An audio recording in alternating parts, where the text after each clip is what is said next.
سيدنا مولانا محمد وبارك وسلم وصل عليه. قال رب اشرح لي صدري ويسر لي أمري واحلل عقدة من لساني يفقه قولي. سبحانك لا علم لنا إلا ما علمتنا إنك أنت العليم الحكيم. رب زدني علما. أعوذ بالله من الشيطان الرجيم. بسم الله الرحمن الرحيم. وإن كانت واحدة فلها النصف. محسنين وأستاذان ورونو الله تعالى متاسو كلنا رازيسي بحث میراث ته مخکې کې الله ویلي که مخلوط وي اولاد مخلوط وي نر او ښځه فللذکر مثل حظ الانثیین نر ته دوه حصې دي او ښځې ته یوه حصه فإن كن نساء فوق اثنتين که محض ښځې وي دوه وي درې وي څلور وي فلهن ثلثا ما ترکه د ټول مال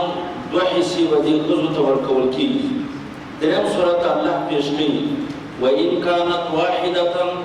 كبلارنا فقط اور فقط يور فاتس ولا أولاد نلري فلها النصف دي پر بیا نصف دي طول مال ده نیم مال طول مال رواخلا دا فقط نیم مال بدي وی لور ته ورکول کیږي د مړي دي چې صورتونه مختلف دي خو بهر حال کوي ولور د مړي نه پاتې سي نو د ټول مال نصف ورکول کیږي. تبارک وتعالى اولاد ذکر کړ درې صورتونه اولاد دی الله ذکر کړ فقط اولاد اوس د اولاد نسبتونه لار ته اخلي مړی سړی مړ شو نو دیغه کې یا اولاد پاتې کېږي درې صورتونه الله پیش کړ او اصول کې مور پلار پاتې کېږي. اوس زوی مړ شو مور پلار پاتې دي نو چې کوم مور پلار پاتې وي اولاد هم ورسره وي نو هر واحد دې د مور پلار ته سدس ورکول کېږي شپږم حصه د مال. مثلا یعنی اولاد هم پاتې د مړي نه او هر قسم اولاد چې وي که نر وي او که ښځه وي اولاد ټکی دواړو ته شامل ده او مور پلار هم چې پاتې ده نو د مړي مور پلار ته به هر واحد ته به سدس مال ورکول کېږي شپږمه حصه د مال به ورکول کېږي. او دلته خو دا مسله د میراث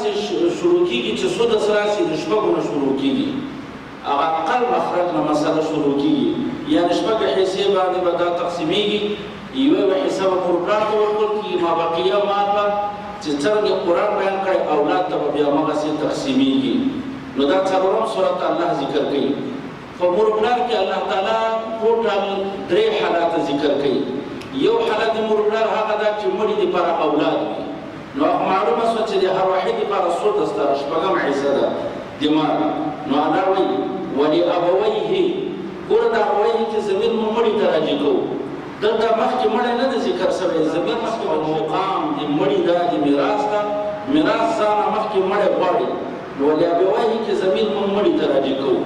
ولابویه د مور پلار د دغه مړي دپاره لكل واحد منهما السدس هر واحد ته شپږمه حصه د مال ده مما ترکه د هغه مالونه چې د زوی پرېښي دي وإن كان له ولد که د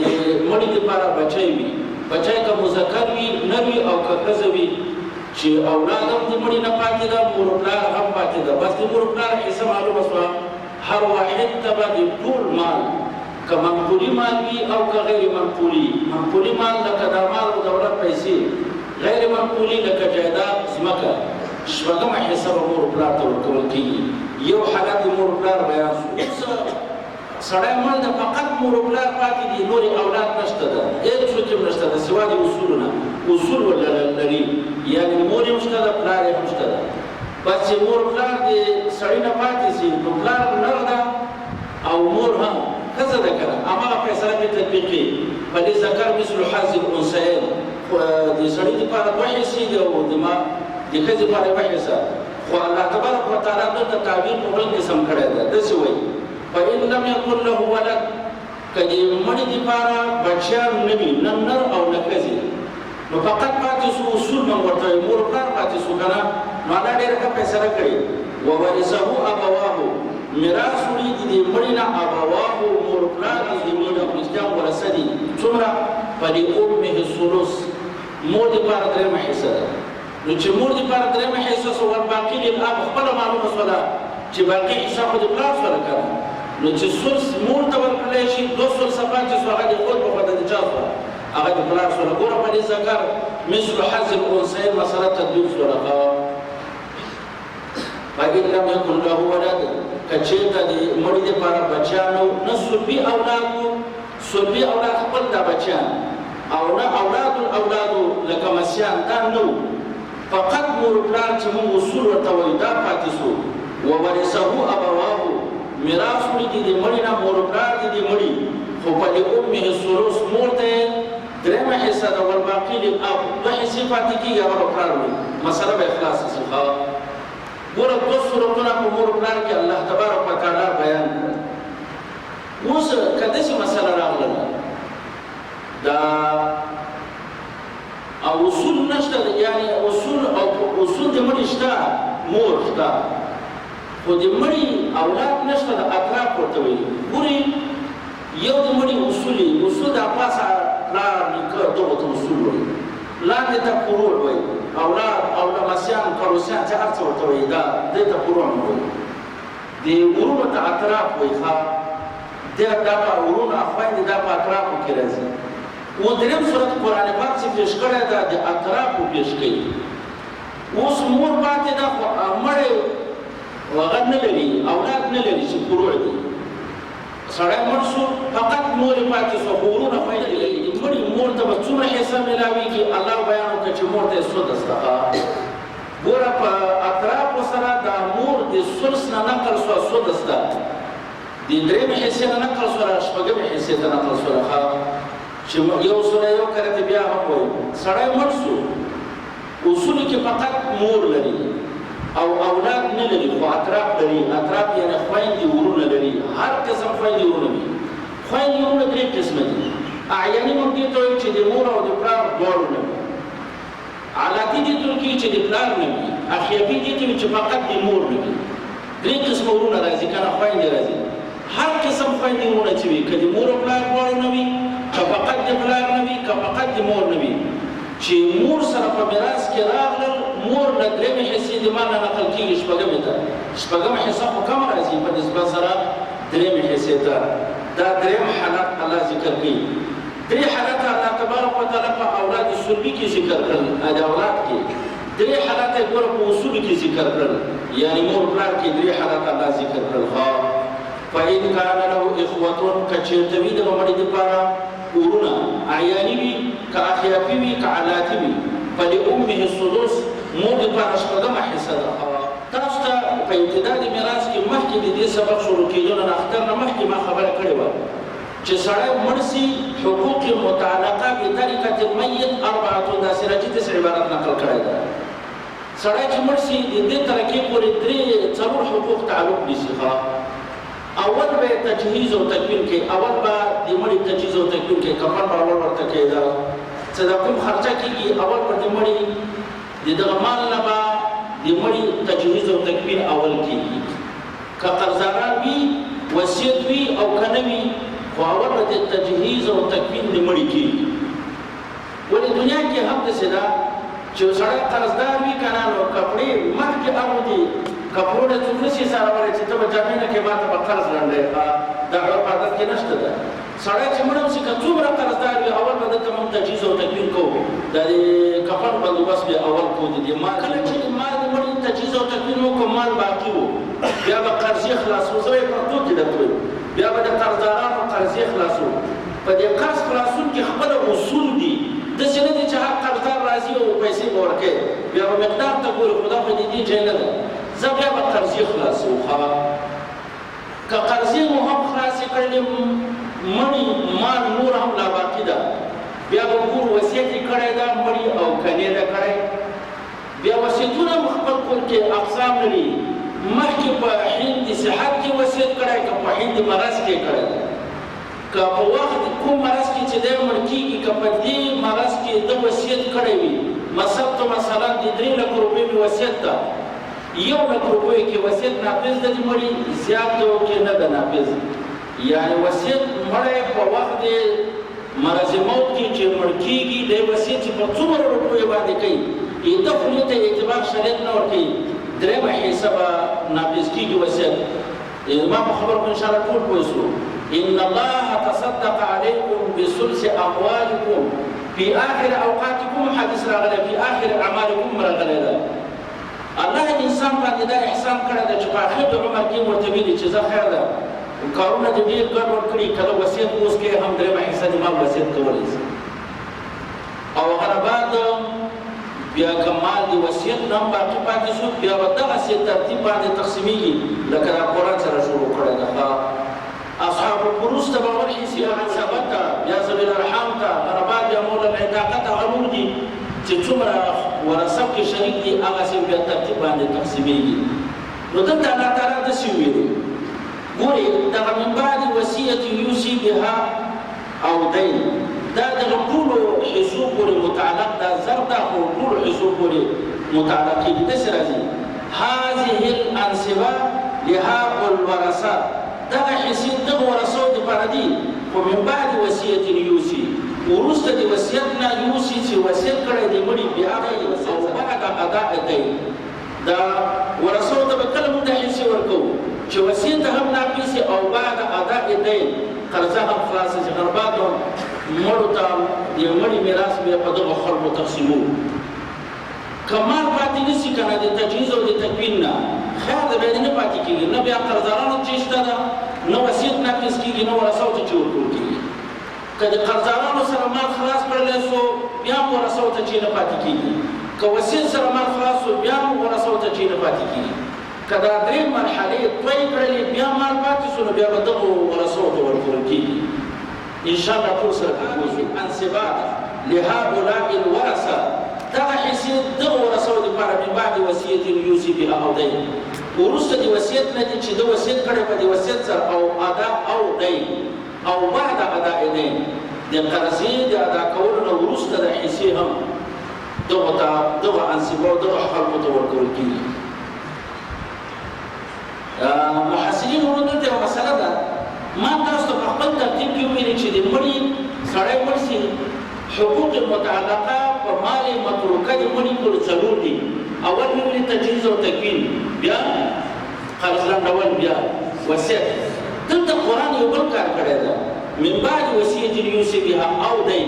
ګوره وصیت یې دلته مقدم کړی ده او قرضه یې وروسته کړې ده او د ما د خبرو بالعکس معلومېدله ما خو داسې ویني چې اول به تجهیز او تکوین کوي هغه بعد به قرضه لنډوي او بیا به وصیت او دلته الله وصیت مقدم کړی ده په قرضه ده د اوس هم دغسې ده اول به تجهیز او تکوین کېږي بیا به قرض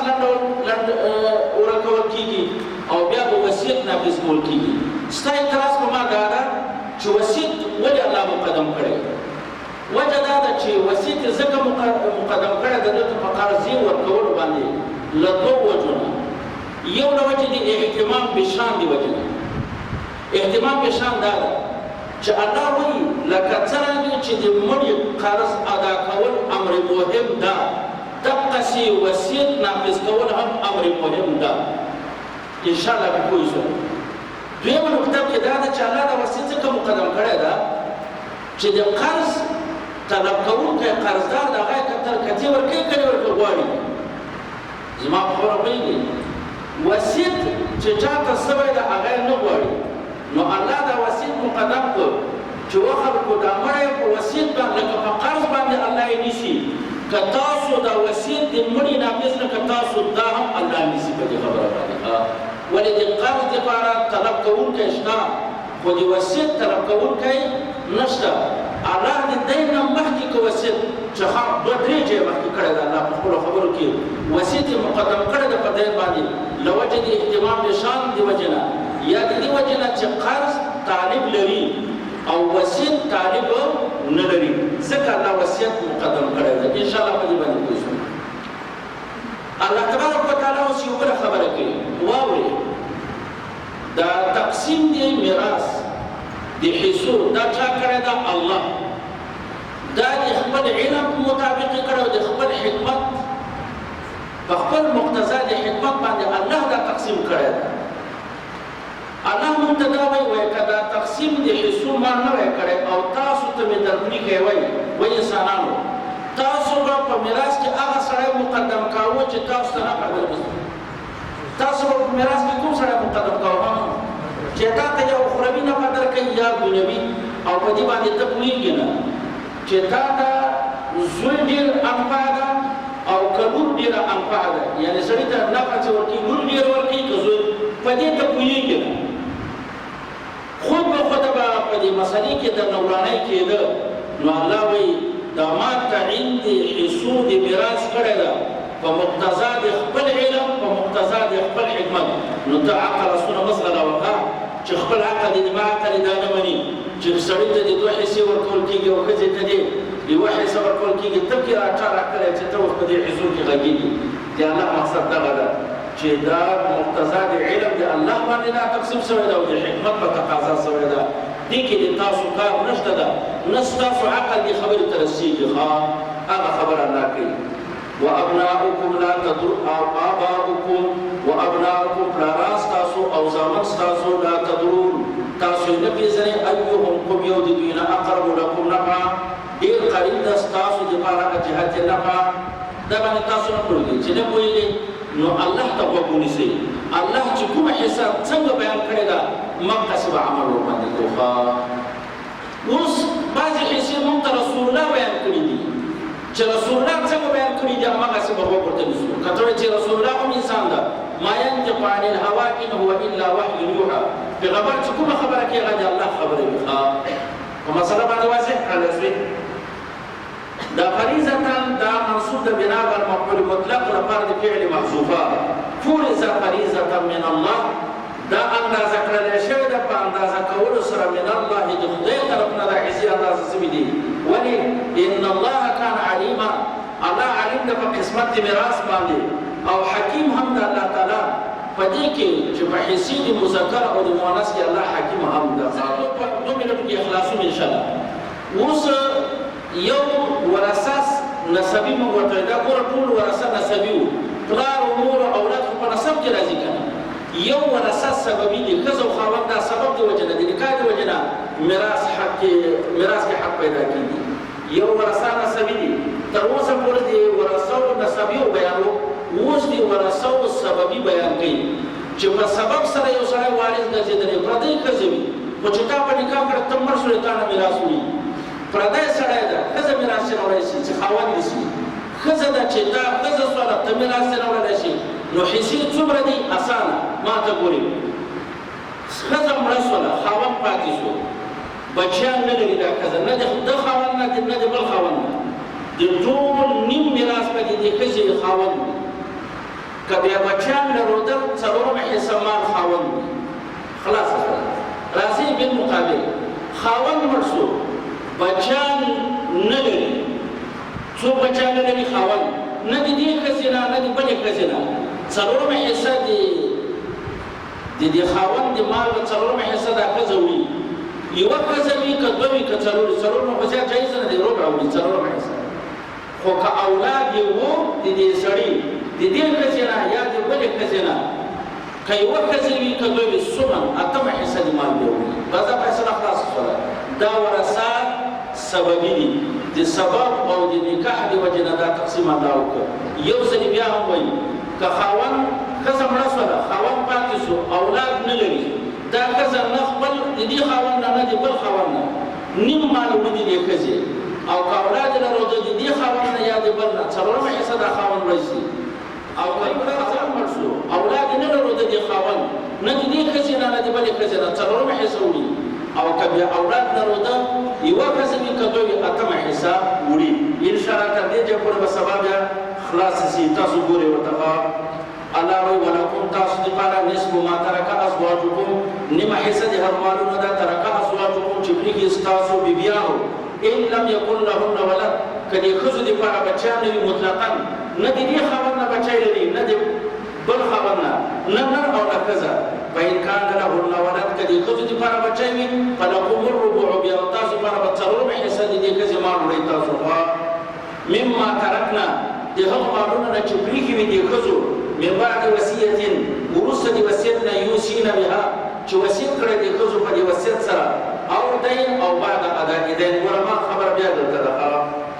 الله وایي چې یوه دوه درې څلور بچیان نه لري خاوند نه د دې ښځو نه د نورو ښځو نه ولهن الربع دې ټولو ښځو دپاره څلورمه حصه ده مما ترکتم چې تاسو مالونه کوم پرېښي دي ښه ان لم یکن لکم ولد که تاسو پر بچیان او نه نر نه ښځه نه د دې ښځو نه نه د نورو ښځو نه فإن کان لکم ولد که بیا تاسو دپاره بچیان وو فلهن الثمن یوه ښځه وي که دوه وي که درې وي په دې ثمن اتمه حصه د مال کې ټولې شریک دي مما د هغه مالونو نه ترکتم چې تاسو پرېښي دي من بعد وصیت وروسته د وصیت نه توصون بها چې تاسو وصیت کړی ده په دغه وصیت سره او دین او بعد اداء دین انشاءالله سبا یو بله مسله ذکر کوي الله تعالی دې موږ تاسو په حال باندې رحم کرم وکړي الله په دې مسلمانانو باندې الله رحم کرم وکړي الله قابلیت مقبولیت موږ ټولو ته نصیب کړي الله هغه د درجاتو په دنیا او په آخرت موږ ټولو ته نصیب کړي الله د عزت او د عافیت زندګي موږ ټولو ته نصیب کړي الله د قرآن او د حدیث خدمت او مهارت موږ ټولو ته نصیب کړي الله د مظلوم مسلمانانو په حال باندې رحم کرم وکړي خصوصا فلسطین مظلوم مسلمانانو په حال باندې الله تعالی رحم کرم وکړي د مجاهدینو فتح او نصرت او شهادت نصیب کړي الله د شهدا او شهادت مقبوله نصیب کړي الله بني اسرائیل سره د غربیانو حلال تباہ او برباد نس نابود کړي ستاسو په قهار او خدای د قهر په نظر وګورئ ابات سماوي نصیب په دی باندې نازل کړي د دې شرف فتنو نه موږ ټول ته امان نصیب کړي په دې مجلس کې د چا مقاصد شریعت الله د خپل خزانه غیب لپاره کې الله مشکلات حل کول او نظر دی خدای د آخرت دنیا مشکلات موږ ټول حل فصل وګرځي الله زموږ ټول صغائر کبایر ګناهونه معاف کړي د حق سم افاض او بلیات او مصائب او تکالیفونه موږ ټول ته امان نصیب کړي وصلی الله تعالی علی خیر